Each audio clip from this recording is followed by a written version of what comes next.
Chris, as a combat veteran who served in Afghanistan when the first troops in, you fought there, you trained the Afghans.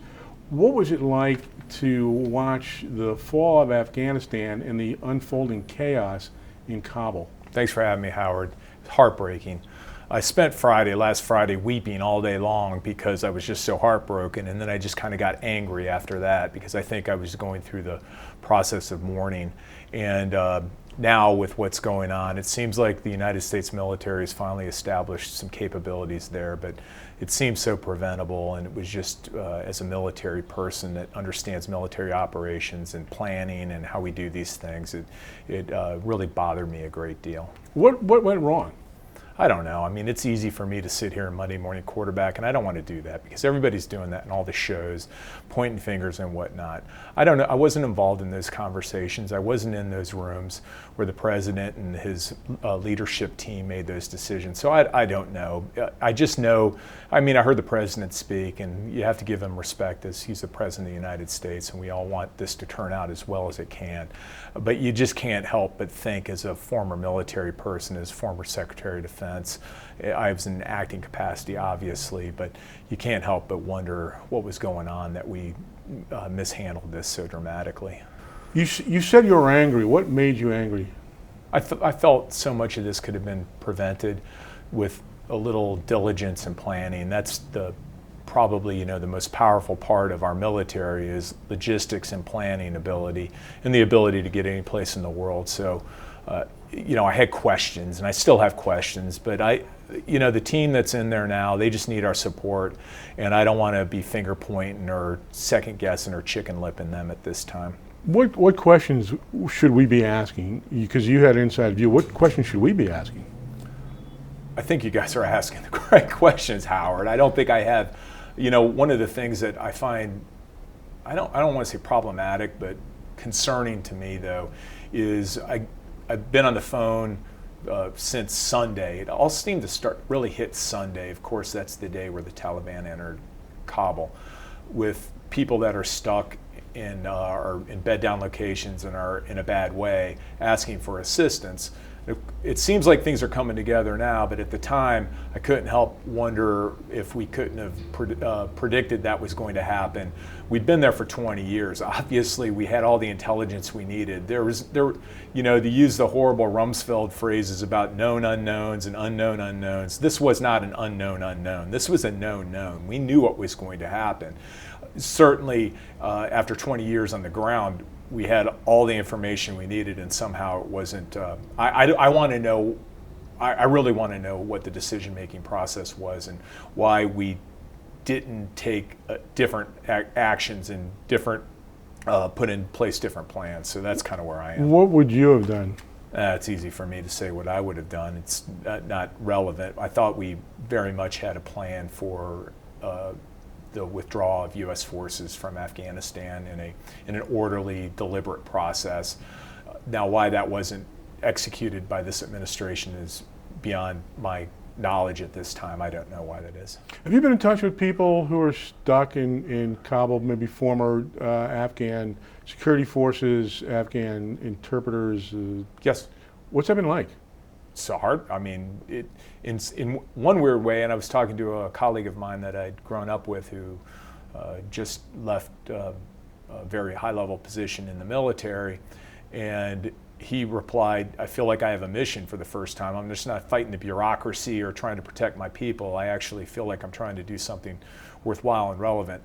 So that's, and you're sitting there at 1:30 in the morning on Sunday night, Monday morning, just absolutely exhausted, but you couldn't help but think, I might be exhausted here. I can't imagine what those folks are going through. So you're like, I'm going to go a little bit further. I'm going to try a little bit more.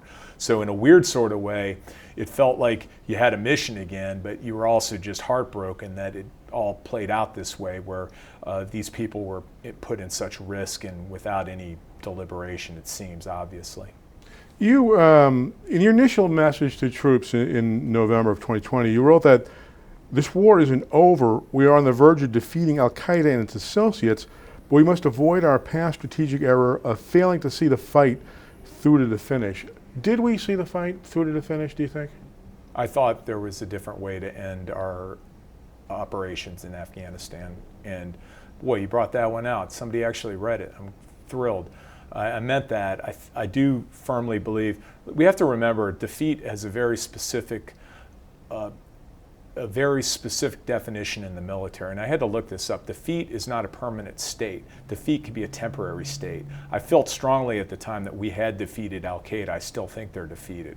Now the question is, can we maintain pressure on them to deny them the ability to mass and train and equip and plan and execute follow-on attacks, that could change our way of life? I strongly felt that we had defeated al-Qaida. We had not defeated the Taliban. We were absolutely in a stalemate at the time. I felt that in the administration that I represented, the Trump administration, I felt we had a good plan for how we were going to wind this thing down. The idea was we would force some sort of coalition interim government, use traditional Afghan process and governmental structures, the Loya Jirga, much like happened after the Bonn Accords in 2001, 2002, of course, was the Loya Jirga. There was a way that we could have, brought this, had an Afghan solution. Now, the counter argument is Ghani, the president, wouldn't have allowed that. I felt we still had leverage over the process, and I don't know why we gave that leverage up. I wasn't a part of the discussions after 1201 and the 20th of January 2021. Do you think the over-the-horizon approach being suggested by the Pentagon now of being able to provide some level of security and preventing groups like al-Qaida from re-establishing themselves is a feasible option? Absolutely. We've created, after Desert One in 1980, where we failed to rescue our hostages that were being held in Tehran, we've created the most remarkable counterterrorism organization in the world. It can go any place in the world in 24 hours or less and protect Americans or strike back when needed. We know how to do this.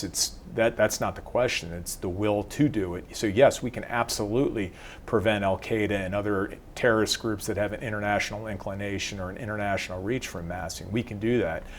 It's a lot easier when you're in the theater and you have people there, but yeah, we can still do that. I'm not worried about that. This idea that the threat has transmorgified and has dispersed, that was by design. We wanted to break up their fighting formations and force them into smaller elements because they're a lot for strike assets, it's a lot easier when they're massed. But in terms of long-term sustained operations, it's much better for them to be dispersed throughout the world where we can actually have a little more impact. We can use partners and whatnot. In December of 2020, you met with Ghani and Afghan officials. What was your sense then of their ability to defend their own country? President Ghani was enormously gracious, and so was his vice president. He recognized the sacrifice of so many Americans and also cautioned that the Taliban were a great threat. We all knew that. It wasn't anything I didn't know. We didn't talk about specifically about the durability of the Afghan National Security Forces. I'd been there long enough and I knew the challenges there, and I'd worked with surrogate forces oftentimes in the past. There are methodologies and ways using special operations forces or paramilitary forces to provide capabilities to the Afghan National Security Forces, specifically to call in fires, close air support, sustainment assets. So we know how to do this. We've done it before. I'd argue we're doing it in Syria very effectively right now. I believe the strategy that was used and the operational plan that was used to defeat the Islamic State in Iraq and Syria was very effective. I think we could have probably done, I know we could have done something of the same sort with the Afghan National Security Forces. What was your sense of their capabilities in December of 2020 when you were there? Did you get any sense that something like what we've seen in the last 7 days would happen? I think any intelligence assessment or analyst would recognize that the Afghan National Security Forces have great heroism and fighting ability. they needed some stiffening and some support from very low-key, small, nondescript, small footprint, not Western, but American and Allied support that probably would have given them the confidence to continue to fight. I have a lot of empathy for if you were a young Afghan soldier in an outlying province and to see that the Taliban had moved in and recognizing that you didn't have any support. I think it would be obvious, and based on your tradition of war fighting, that probably you're going to not continue to fight at that point. Do you think, once the U.S. announced that there was going to be a pullout, no matter what, and began to make those plans into place, that was the final straw in I have no confidence? idea. I have no idea about whether that was "quote unquote" the straw that broke the camel's back, or to use some other horrible analogy that's probably not correct. I don't know what the decision point, but we also understand. Oftentimes we have some. H.R. McMaster's talks like strategic arrogance. I forgot what his latest thing from his book is, but I think we had all the information we needed about the tradition of Afghan war fighting and how they conduct combat, and it was very clear to me that without some sort of support, the Afghan National Security Forces, that they would be likely faced with significant resistance to not continue to fight. Can you share Scotty Miller's assessment, the commander of U.S. forces in Afghanistan? Can you share his assessment of Afghan security forces when you talked to him in Kabul in December 2020?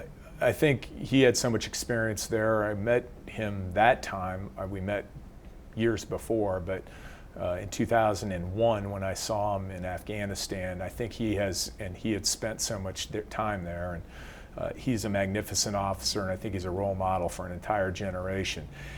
I think he was quite aware of the challenges, the strengths and weaknesses, because that's our job, that's his job, is to identify both of the Afghan National Security Forces. We felt at the time that drawing down to 2,500 was manageable, and he could continue counterterrorism operations as well as providing support to Afghan National Security Forces. I don't know what his insights and observations were after we left office. You say it was manageable. Was it ideal, the 2,500 troop level? Was it ideal? Would more troops have helped? I don't know. When you're in combat, nothing's ideal, so you always want more, and the Department of Defense response to every issue typically is give us 60 days, $60 million and 60,000 troops, and we'll solve your problem. So I'm being a little facetious on that. It's never ideal, and when you're doing counterinsurgency, you always want more, but it was manageable at the time, and it seemed to be adequate to continue with the, instituting the plan and trying to achieve the goals we had. I'm told that you advised President Trump to embrace the soft power approach along the lines of the original push into Afghanistan that you were part of in 2001, as opposed to some of the more JSOC, door-kicking direct action. What advice did you give President Trump about how to proceed in Afghanistan, and how did he take that? We didn't talk specifically about tactics or force structure or force capabilities. So, he agreed to, I think we were at 5,800, then you had probably another 1,000 based on people that were temporary duty and rotating through country. He agreed to withdraw forces down to 2,500, and that was the decision he made. We didn't specifically talk about operational capability or going forward in the future of how this would look. Did he object to the 2,500 number at all? No. I was very much, in agreement with ending our operations and winding down the war in Afghanistan, full-throated, and still am. I don't disagree one bit with our desire to end the war in Afghanistan. And I felt going to 2,500, the president was comfortable with that, and the idea would be to continue on. The idea was that we would maintain leverage and try to, as I mentioned earlier, try to establish some sort of interim government and coalition government that would have reduced the chance of a chaotic departure. What was his grasp of the situation in Afghanistan, and what did he want to see? From your vantage point as the acting defense secretary. I felt that he had a very good grasp. One of the criticisms is that he didn't understand national security. He had enormous common sense when it came to how things worked, and I was always intrigued, if not surprised, because I had picked up all the press that he didn't know what he was doing and whatnot. I never really knew I didn't know the president until the night where Abu Bakr al-Baghdadi was killed. That operation, that's where I met him. I was with all our national security interactions. I was always very, very impressed with his grasp of the details and grasp of the overarching situation. And people will say, well, he used different, we didn't see that. He didn't use typical national security language, which most people would like what's the most dangerous course of action, what's the most probable enemy course of action, and that sort of vernacular. But I always saw that he actually covered all that stuff in his own way because he's a businessman, and he was looking at it from that context, the way he was trained. But at the end of the day, everybody got a say. He listened to everybody. He asked really good questions, and at the end of a cabinet level meeting in the Oval Office, he always went around and asked for your final recommendation, and then he made a decision. And I'm like, what more could you want from a boss? Did you?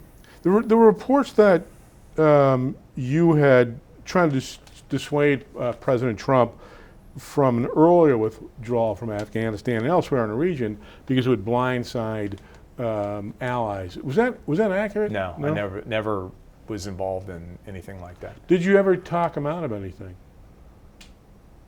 Talk him out of something he wanted to do in terms of? But the president would. The president would ask challenging questions, which often were misinterpreted by people who leaked and would end up in the press that he said something that was just so exaggerated or so out of the norm.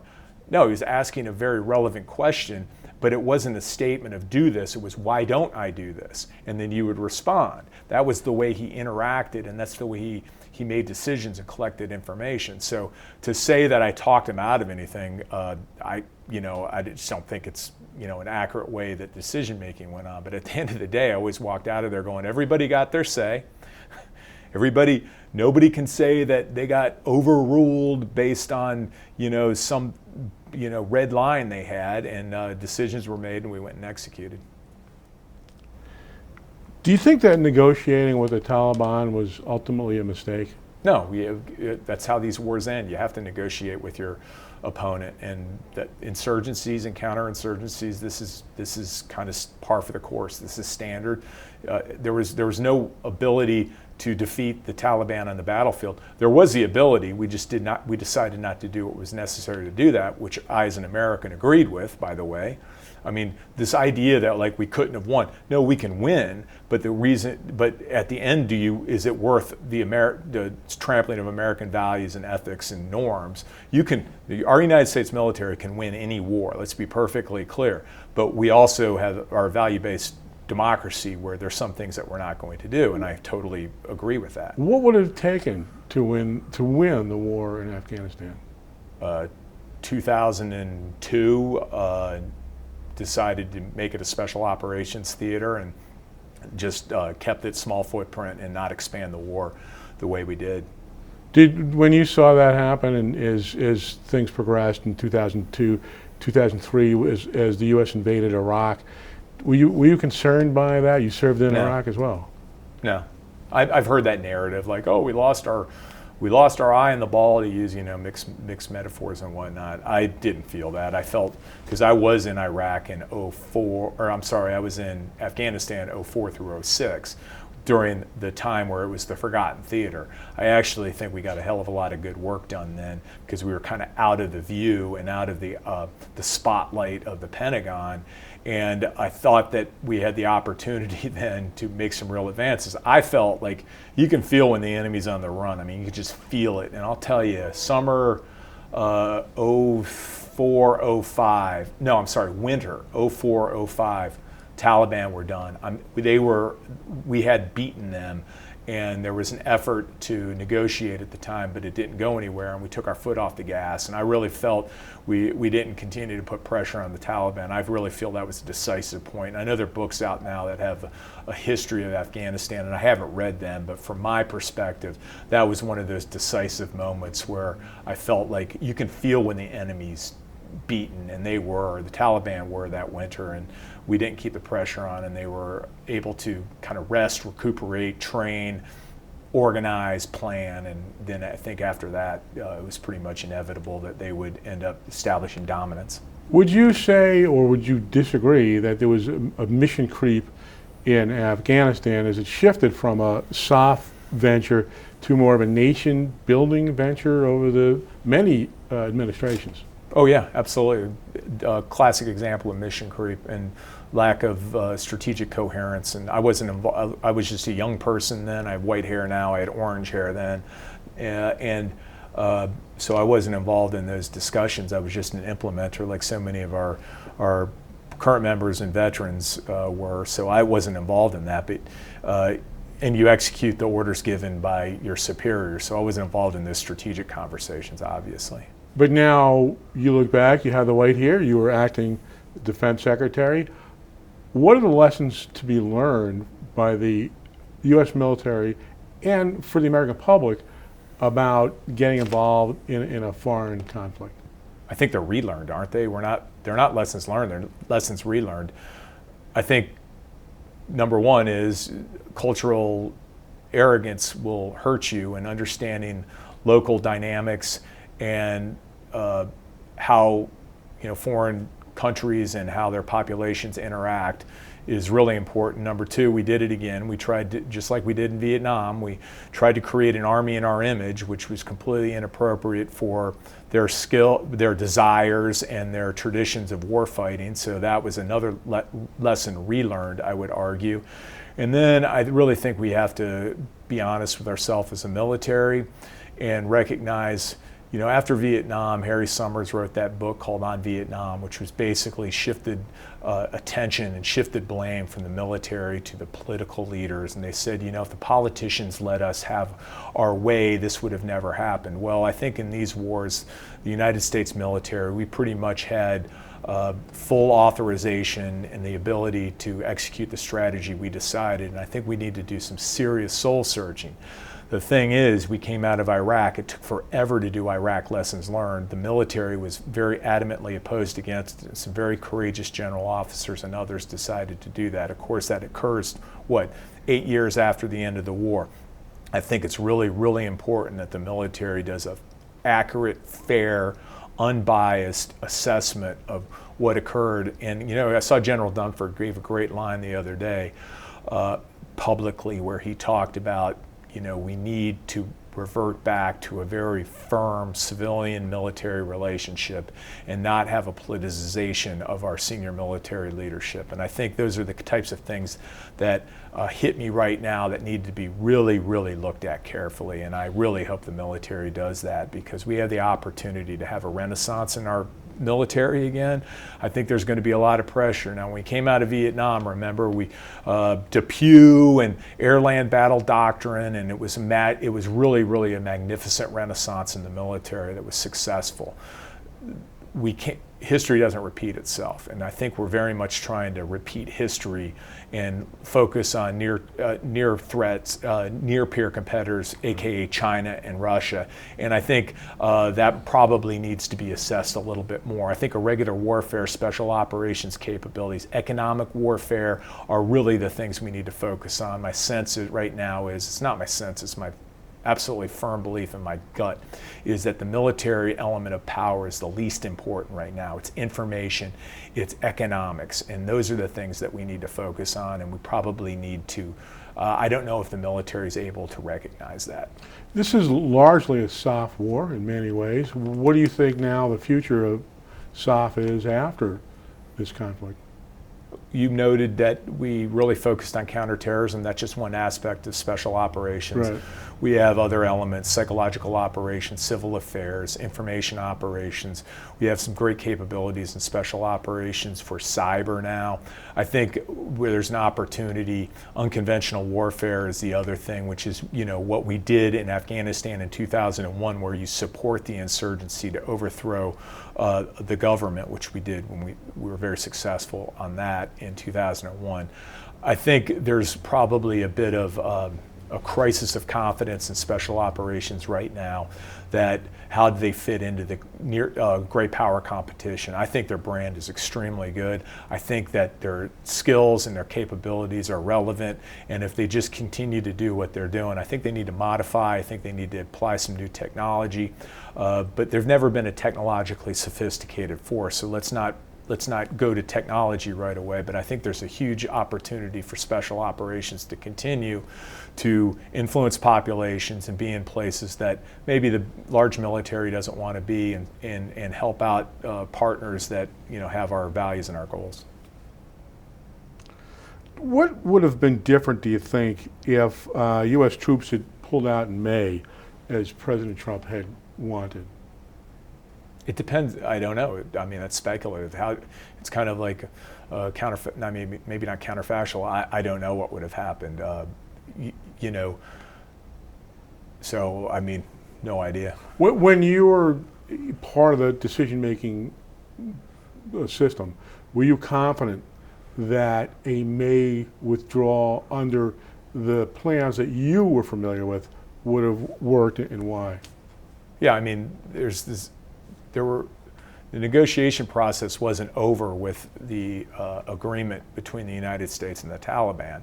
There was a follow-on phase, which was going to be to establish an interim coalition government, and then to, you know, let the Afghans use their traditional structure of the Loya Jirga to, you know, ratify the next government and the next stage of their development as a country. So I don't know, because that never happened. So you know, going, and also the idea was we'd maintain a small counterterrorism footprint there as well, and I don't know.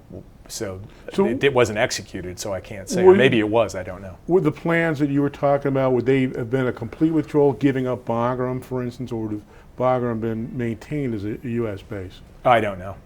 In the plans that you were dealing with back then? At that point. We weren't into the details. There was General Miller and Central Command, General McKenzie had numerous courses of action for how to retrograde. So I did not go into the precise details of that. And giving up Bagram, I mean, those were always the questions, you know, is it Kandahar, is it Bagram? But we weren't at a point where we could go into those details yet, because we still had some other things that we planned to do. Was giving up Bagram a mistake, do you think? Easy for me to sit here and Monday morning quarterback. I don't know the challenges they were under, and I don't know the decision making that went into giving up Bagram.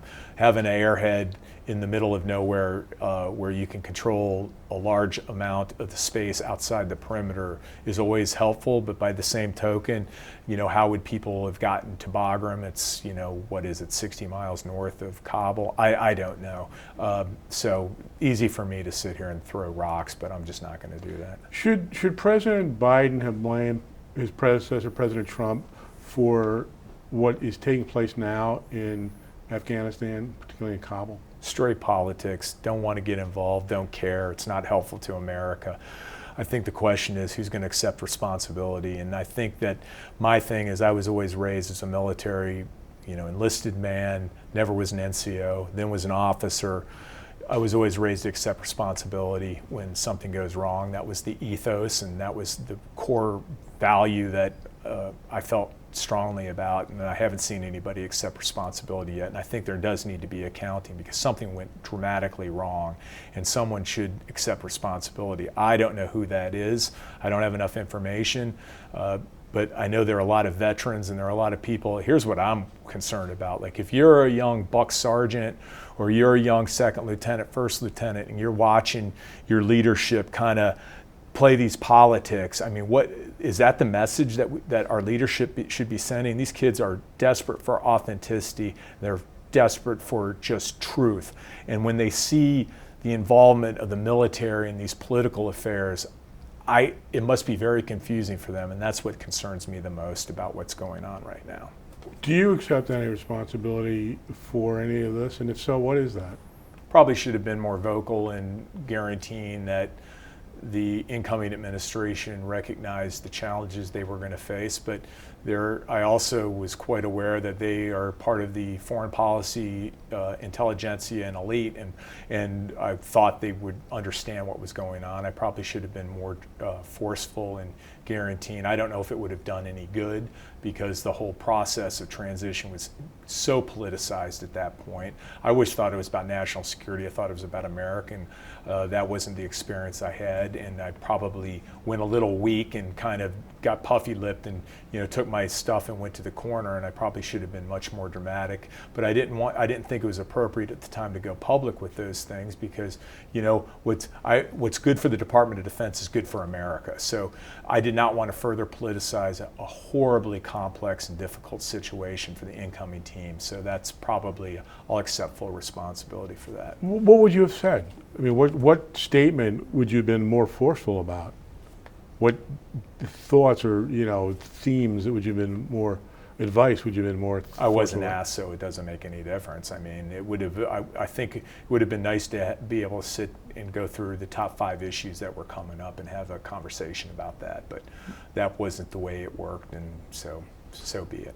So this long 20 years of war, we've known people who have lost their lives, who have lost limbs, who have continued to suffer the seen and unseen wounds of war. Many families that have lost loved ones pay the ultimate price for this last 20 years. What's your message to those people? I mean, that's really what has brought me out to speak with you and go public. That hasn't been what I've done since I left office. And my heart goes out to the Gold Star families. And I can't even fathom what they're going through, the re-injury and the re-traumatization of what they're going through. And the cliche question now is, was it worth it? Well, I'll go to my grave believing this, there's just an inherent value of service to your country. And the tragedy that befalls, that's the nature of war. And the tragedy that is war, it wouldn't be war if there wasn't tragedy, right?